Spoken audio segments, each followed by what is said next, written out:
It's actually my second live for the day, and I'm going to read something from my blog. And I don't know as I can, to be honest. I'm not a very good public reader. I'm not a very good private reader. As you can tell from some of my shorts that I read, um, I stumble over a few words. However, we're going to give it a try. And I might do this um, once a week, twice a week. I have a tendency to do things every day. Um, but we'll see. This one's rather long. I'm going to select them sort of randomly. This is actually from a year ago. A year ago, last February. Actually, not so random as it turns out. A year ago today, I wrote and posted this. So we're going to read this. I'm going to read this, and then we'll call it a night. It's titled Disclaimer. Perhaps a disclaimer here. Just to note that almost everything I write is considered fiction in a way. Lyrical prose that isn't meant to prove a point, nor sway anyone's opinion in agreement to my own. How I write is intuitive, inspired through a deep sense of listening to a silence through which words appear, arriving to me completely on their own, and my main role here is to organize them on the page. What I strive for is a sense of beauty, with every line in agreement to my soul, that everything should flow by a certain rhythm and sound that maybe only I can truly hear or understand. That's the way it is, that's the way it's supposed to be, not writing for an audience, but only for myself alone, for the joy of words that seem to float their way to me through silence, to feel the texture of keyboards beneath my resting fingers, and then the sudden moment of inspiration that stirs them into motion, a tempo of complete absorption until there comes a pause, listening again to silence, and then the words begin to flow once more. Honestly, with this, I have little concern for a topic. So my disclaimer is this. Nothing I write of is important to you, not to any reader who happens to stumble upon these words.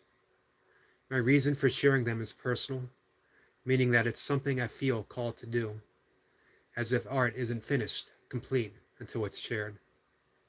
And that's the only point here.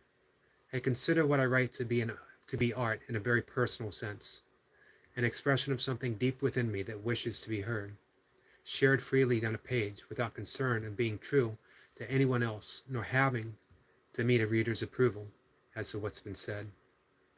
It's the effort itself that seeks appreciation, and I think that's so for any artist, that here is a moment with the soul laid bare, expressed without reservation, fearless, even though it surely will be judged.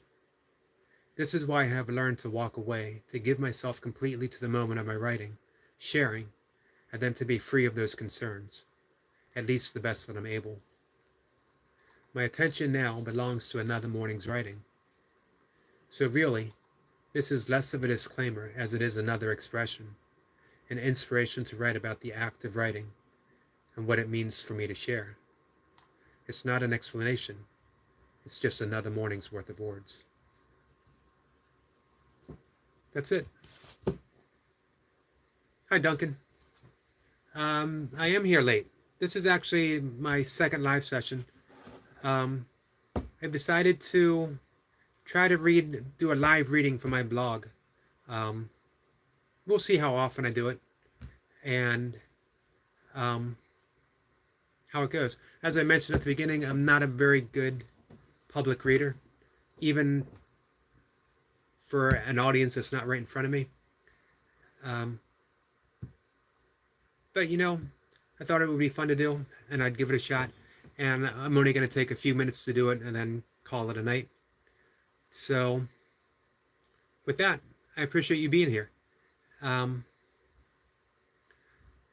wrote that last year. As a matter of fact, I wrote it last year on this day, last February. So I'm going to sort of pick things from random. And I have 20 plus years, 24 years of writing on my blog that I can choose from. Duncan asked if I've ever spoken on stage, and I have, as a matter of fact. I was actually flown down to Florida to do a poetry reading. I was so nervous that I had Milka and my stepdaughter get on stage with me because my hands were shaking. It is very difficult for me to do. And I've done it a few times. I do enjoy it. I did it once, and I had a musician behind me, and it was pretty cool. It is what it is. Lewis is here, second live. Thanks. Yeah, as I mentioned, I'm just going to do a quick reading from my blog to see how it goes. Just another way of sharing. I consider myself, before a meditation teacher, before a breathwork coach, before teaching yogic philosophy, before anything, I consider myself a writer, if I consider myself anything. And I thought, you know what, I share things in shorts, but sometimes I'm afraid breaking it up, I lose a little bit of the message, a little bit of the meaning. And I thought if I did a live session, just reading from my blog, it might make more sense if people can understand what I'm stumbling through. But you know what? When I'm doing the shorts, I don't want to make a mistake. So I try to be very precise. Here, live, because I got, it's a live experience, I'm less concerned about making a mistake because I can just start over. I can just apologize if anyone's watching, and see what happens. But, more and more I think about ways of just opening up my channel. And as I mentioned here and what I read, it's a way about expressing yourself without reservations, being fearless in the sense that you're putting your stuff out there. You're putting you out there, however it goes, and not worrying about being judged one way or the other. So, all right, with that, guys, I'm going to call it a night.